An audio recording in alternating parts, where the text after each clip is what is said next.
ஜோதிடர் வாஸ்து கன்சல்டன்ட் சென்னையிலிருந்து. ஸோ இப்போ இன்றைக்கி பார்த்தீங்கன்னு வச்சுக்கோங்க, இந்த மாதம் வந்து இந்த டிசம்பர் மாத பலன்கள் எப்படி இருக்குன்னு நம்ம பார்க்க போகிறோம்.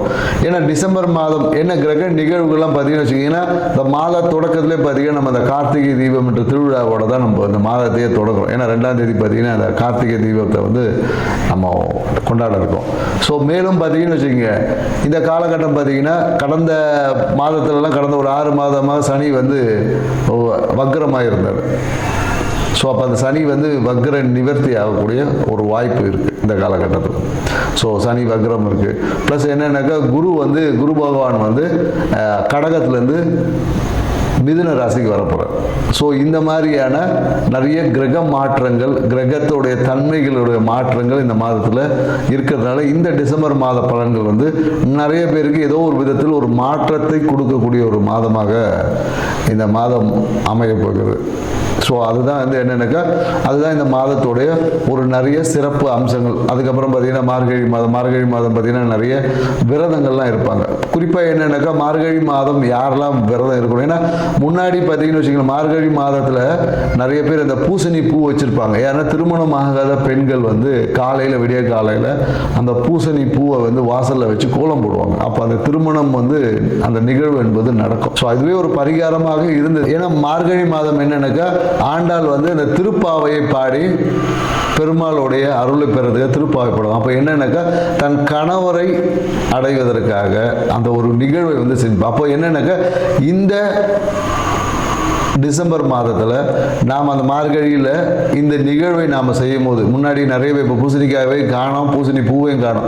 அந்த பூசணி பூவை வைத்து நீங்கள் வந்து அந்த காலையில் பிரம்ம முகூர்த்தத்தில் ஒரு கோலம் போட்டு, ஏன்னா நிறைய பேர் என்னென்னாக்கா கோலத்தை நைட்டே போட்டு வச்சுருவாங்க. சரி, அதுக்கு அதாவது எந்த காலத்தில் எதை செய்ய வேண்டுமோ அந்த காலம் என்பது ரொம்ப முக்கியமானது. இப்போ நம்ம என்னக்கா நைட்டு விடிய காலையில் எழுந்திரி சோம்பேறித்தனம் போட்டு நைட்டு தூங்கும் போது கோலத்தை போடுறோம். அது வந்து பலன் தராது. ஏன்னா காலையில் பிரம்ம முகூர்த்தத்தில் பார்த்தீங்கன்னா நம்மளுடைய அந்த ஓசோன் மண்டலம் வந்து ரொம்ப நம்ம பூமிக்கு நியரில் இருக்கும். அப்போ வந்து நமக்கு கிடைக்கக்கூடிய காற்று வந்து நமக்கு வந்து ஆக்சிஜனை வந்து தரமான பிராணகினை நம்ம சுவாசிக்கும் போது ஆக்சிஜன் O2 போயிட்டு உள்ள O3 மாறும். புரியுதுங்களா? இந்த ஒரு நிகழ்வு நடக்கும். அப்போது இந்த O3 வந்து அதிகமாக அந்த காலகட்டத்தில் நமக்கு கிடைக்கும் அப்படின்ற ஒரு அறிவியல் தன்மையே இதில் இருக்குது. அதனால தான் மார்கழி மாதம் நிறைய சிறப்புகளோட. அப்போ திருமணம் தள்ளி போகக்கூடிய நிறைய பெண்கள் இந்த காலகட்டத்தில் நீங்கள் அந்த பூசணி பூவை வச்சு அந்த சாணி மேலே பூசணி பூ வச்சு கோலம் போட்டு நீங்கள் வரும்போது உங்கள் வாழ்க்கையில் அந்த திருமணத்திற்கான அந்த ஒரு தன்மை வந்து உங்ககிட்ட மேலோங்கும். அப்போது நீங்கள் எதிர்பார்த்த அந்த ஒரு வரன், கணவன், வாழ்க்கை துணை என்பது சிறப்பான ஒரு வாழ்க்கை துணை அமையும் என்பதில் இதுக்குள்ள ஒரு ஆன்மீகம் இருக்குது, அறிவியல் சார்ந்த தன்மைகளும் இருக்குது என்ற நுட்பத்தை புரிந்து. ஏன்னா எந்தெந்த காலகட்டத்தில் ஒரு விஷயத்தை செய்ய சொல்லியிருக்கேன் அந்த காலகட்டத்தில் நாம் செய்வது தான் சிறப்பான தன்மை. ஏன்னா இன்னைக்கு நாம் அட்வான்ஸ் வேர்ல்டு இருக்கும். ஏன்னா இப்போ இருக்கிறதே வந்து பார்த்திங்கன்னா ஒரு என்ன சொல்கிறது, ஒரு கார்ப்பரேட் வேர்ல்டு, ஒரு சிஸ்டமேட்டிக் வேர்ல்டு. எல்லாமே நம்ம வந்து இயற்கையை விட்டு செயற்கையான தன்மைக்குள்ளே தான் ஆய்வுகள் நிறைய போயிட்டுருக்கு. அப்போ இயற்கை தன்மையில் இருக்கக்கூடிய ரகசியங்களை உணர்ந்தால் மட்டும்தான் நம்மளால் அந்த இறைத்தன்மையோட ஆன்மீகத்தில் சிறப்பாக பயணிக்க முடியும் என்ற தகவலோட இந்த டிசம்பர் மாதம் கிரக நகர்வுக்கு ஏற்ற மாதிரி, கிரக தன்மைக்கு ஏற்ற மாதிரி ஒவ்வொருத்தருக்கு எப்படி பலன் இருக்குன்ற டீட்டெயிலாக பார்க்கலாம். வாங்க வீடியோ கொடுப்போம். கும்பராசி அன்பர்களுக்கு இந்த டிசம்பர் மாதம் என்ன மாதிரி பலன்கள் அப்படி தான் பார்க்க போகிறோம். ஏன்னா கும்பராசி அன்பர்கள் பார்த்தீங்கன்னா கடந்த காலத்தில் பார்த்தீங்கன்னு வச்சுக்க, ரொம்ப குடும்பத்தில் ஒரு பொருளாதாரம் சார்ந்த விஷயத்தில் ரொம்ப ஒரு மந்தமாக இருந்திருக்கும். தொட்டதுக்கெல்லாம் செலவு விரயம் என்பது தான் அதிகமாக இருந்திருக்கு. அதே போல் என்னக்கா நிறைய விஷயங்கள் பார்த்தீங்கன்னா என்றைக்கோ நடந்த ஒரு இன்சிடென்ட்ஸ், குறிப்பாக அந்த பொருளாதாரம் சார்ந்த விஷயம் என்றைக்கோ ஒரு இதை குடுக்கல் வாங்கல் இருந்திருக்கு. அந்த குடுக்கல் வாங்கிய பெரிய பிரச்சனையாகி குடும்பத்தில் பார்த்தீங்கன்னா ஒரு சலசலப்பு ஏற்பட்டிருக்கும். சரிங்களா? குடும்பத்தில் வந்து பொருளாதாரம் சார்ந்த விஷயத்தில் ஒரு சலசலப்பு, காசு கொடுத்தீங்க, என் காசை வாங்கினார் அவர் கொடுக்கல, இந்த மாதிரியான, இல்லை என் காசை வாங்கிட்டு திருப்பி கொடுக்காம இது பண்ண அதை பண்ணார், ஏதோ ஒரு விஷயங்கள் சலசலப்பு ஏற்பட்டு அதுவே குடும்பத்தில் ஒரு அமைதியற்ற தன்மை இருந்திருக்கும்.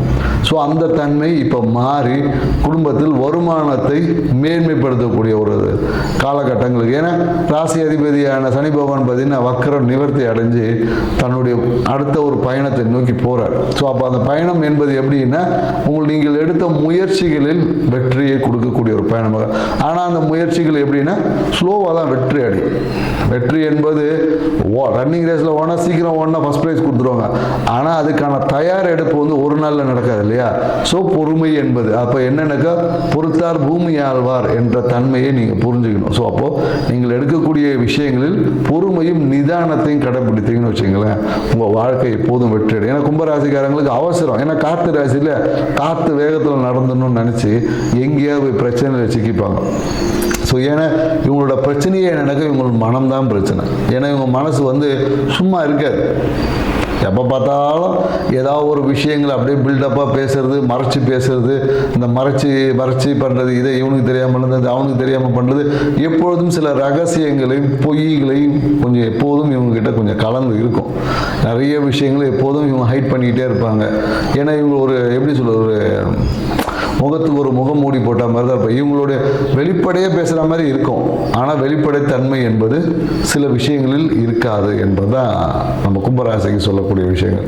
ஸோ இவங்க சில விஷயங்களுக்காக, அதே போல் என்னென்னாக்கா இந்த இவங்க சாப்பிடக்கூடிய உணவே இவங்களுக்கு பல நேரத்தில் பிரச்சனை. ஏன்னா நிறைய கும்பராசிக்காரங்க ஃபுட்டை வேஸ்ட் பண்ணுவோம். குறிப்பாக ஆண்கள்லாம் பார்த்திங்கன்னா சோறே சாப்பிட மாட்டாங்க, சாப்பிட்றதுக்காக தான் வேலைக்கு போகிறோம். ஆனால் பார்த்திங்கன்னா உணவுக்கு வந்து மதிப்பே கொடுக்க மாட்டாங்க. ஸோ அந்த மாதிரி அதே மாதிரி நிறைய உணவை வேஸ்ட் பண்ணுவது, இந்த மாதிரியான நிறைய விஷயங்கள் கும்பராசிக்காரர். ஸோ இந்த காலகட்டம் எப்படின்னா ராசி அதிபதியான வக்ர நிவர்த்தி முன்னோக்கி பயணிக்கும் போது நீங்கள் எடுத்த முயற்சிகள் எல்லாமே வெற்றி அடையும். ஆனால் கொஞ்சம் ஸ்லோவாகி தான் வெற்றிடும். அதே போல் என்னென்னாக்கா இந்த காலகட்டத்தில் நீங்கள் எங்கேயாவது ஒரு இடத்துல இந்த காலத்தில் ஒரு ஜாமீன் கையெழுத்து போடுறது, இந்த மாதிரியான விஷயங்கள் ஏதாவது போட்டிருந்தீங்கன்னா அது இந்த காலத்தில் ஏதாவது ஒரு பஞ்சாயத்து சட்ட சிக்கலை கொண்டு வந்து விட்டுரும்.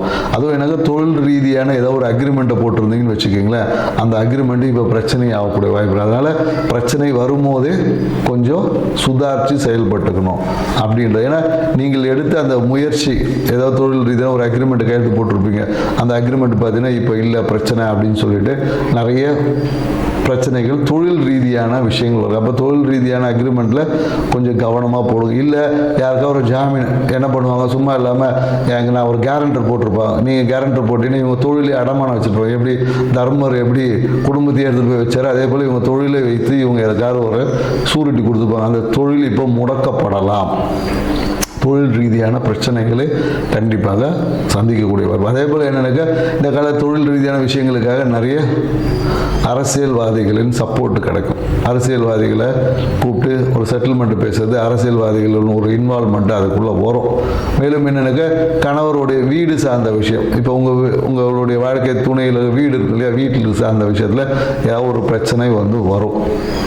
இல்லை அந்த வீடை வந்து மாற்றி அமைப்பு, வீட்டை இடித்து கட்டுறது, இந்த மாதிரியான விஷயங்கள் நிறைய பேர் பண்ணுவாங்க. குறிப்பாக என்னென்னாக்கா தெற்கு தென்மேற்கு திசையில் இருக்கக்கூடிய பகுதியை சீரமைக்கக்கூடிய விஷயம் இருக்கும். இல்லை அது என்னக்கா தெற்கு பகுதியில் ஏதாவது ஒரு வாஸ்து குறைபாடு இருந்துச்சுன்னா, குறிப்பாக இந்த என்ட்ரன்ஸ் அக்னி மூலையில் இருக்கக்கூடிய என்ட்ரன்ஸ் அப்படின்னு சொல்லுவாங்க, அந்த விஷயங்கள் எல்லாமே சீரமைக்கக்கூடிய ஒரு விஷயம் இருக்குது. அதே போல் என்னென்னாக்கா வீட்டுக்கு முன்னாடி ஏதாவது ஒரு ரோடு ஃபார்ம் பண்ணுறது, அந்த மாதிரியான விஷயங்கள் எல்லாமே இந்த காலகட்ட கும்பராசிக்காரங்களோட வீட்டில் இல்லை அவங்களுடைய வாழ்க்கை துணை நண்பர்கள் வீட்டில் இந்த மாதிரியான நிகழ்வுகள் இந்த காலகட்டத்தில் நடக்கும். மனம் என்பது ஒரு அழுத்தத்தில் இருக்கும், மன அழுத்தம் என்பது இருக்குது.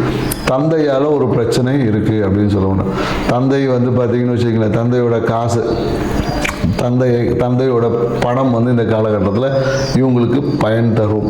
தந்தையோட காசு வாங்கி நிறைய பேர் தொழில் தொடங்கக்கூடிய ஒரு வாய்ப்பு இந்த காலத்தில், அப்பா கிட்ட காசு வாங்கி புதிய தொழில் தொடங்கக்கூடிய ஒரு வாய்ப்பு இருக்குது. ஆனால் அந்த தொழிலில் நிறைய பிரச்சனைகள் இருக்கும். ஸோ அதனால் கும்பராசிக்காரங்களுக்கு தொழில் தொடங்கும் போது இந்த காலகட்டம் மிகுந்த எச்சரிக்கையாக தொழில் தொடங்கணும். இல்லைன்னா தொழிலே இந்த காலகட்டம் தொடங்காதீங்க, சும்மா இருந்துக்கிறது நல்லது. ஸோ இனி அடுத்த மாதத்தில் தை மாதத்துக்கு அப்புறமா நீங்கள் ஒரு தொழில் தொடங்கக்கூடிய ஒரு வாய்ப்பு ஏற்படுத்திங்கன்னா உங்கள் தொழில் லாபகரமாக போகும். இப்போ நீங்கள் செய்யக்கூடிய விஷயங்கள் எல்லாமே ஒரு அழுத்தமாக இருக்கும். எதையும் முழுசாக நீங்கள் பிளான் பண்ண மாதிரி எதையும் தொழிலில் வந்து செய்ய முடியாது என்ற புரிதலை நீங்கள் வளர்த்துக்கிட்டிங்கன்னாவே போதும். ஜனவரி மாதம் வந்து கால சூழல்கள் சிறப்பாக இருக்குது. ஸோ அந்த காலகட்டத்தில் நீங்கள் செய்யலாம். ஸோ இந்த காலகட்டத்தில் என்னென்னாக்கா குறிப்பாக என்னென்னாக்கா உங்களுடைய ஆன்மீகம் குலதெய்வ வழிபாடு இது எதையுமே நீங்கள் செய்ய முடியாது. அப்படி செஞ்சீங்கன்னா ரொம்ப அழுத்தமாக இருக்கும். குலதெய்வ கோயிலுக்கு போகிறீங்க போக முடியாது, ஏதாவது தடைகள் வரும். ஸோ அந்த மாதிரியான நிறைய விஷயங்கள் இருக்குது. அதே போல் என்னென்னாக்கா இந்த காலகட்டத்தில் என்னென்னாக்கா நிறைய ஒரு இல்லீகல் ரிலேஷன்ஷிப் இந்த மாதிரியான விஷயங்களும் மனம் வந்து ஈடுபடும். ஸோ அந்த விஷயங்கள் எல்லாமே கொஞ்சம் கவனத்துடன் செயல்பட்டுக்கணும். ஸோ ஏன்னா அளவுக்கு மீறினா அமிர்தமும் நஞ்சு அப்படின்வாங்க இல்லையா. ஸோ அதனால் மனம் வந்து எப்படி வேணாலும் பயணிக்கும். ஸோ அதனால் கொஞ்சம் கவனமாக இருந்துக்குங்க. ஏன்னா தந்தையால் ஒரு மன அழுத்தம் இந்த காலகட்டத்தில் இருக்குது. அதே போல் என்னென்னாக்கா ஒரு நண்பர்கள் இல்லை தேவையற்ற ஒரு ரிலேஷன்ஷிப்பால் இந்த காலகட்டத்தில் ஒரு இடையூறுகளுக்கு இது எல்லாத்தையும் பார்த்தீங்கன்னா உங்களோட ஆன்மீகத்தை கொண்டு ஜெயிக்கக்கூடிய ஆற்றலும் உங்கள்கிட்ட இருக்குது. ஸோ அதனால் தேவையற்ற பழக்க வழக்கங்களை குறைத்துக்குங்க. இந்த காலகட்டத்தில் தொழில் தொடங்கிறதை நிறுத்திக்குங்க. ஸோ மனதை தெளிவாக வச்சுக்கோங்க. மனம் அழுத்தத்திலேருந்து குறைய தியான முறைகள் அந்த மாதிரி ஏதாவது விஷயங்களை ஃபாலோ பண்ணுங்கள். இந்த மாதம் உங்கள் வாழ்க்கை சிறப்பாக இருக்கும். நன்றி, வணக்கம்.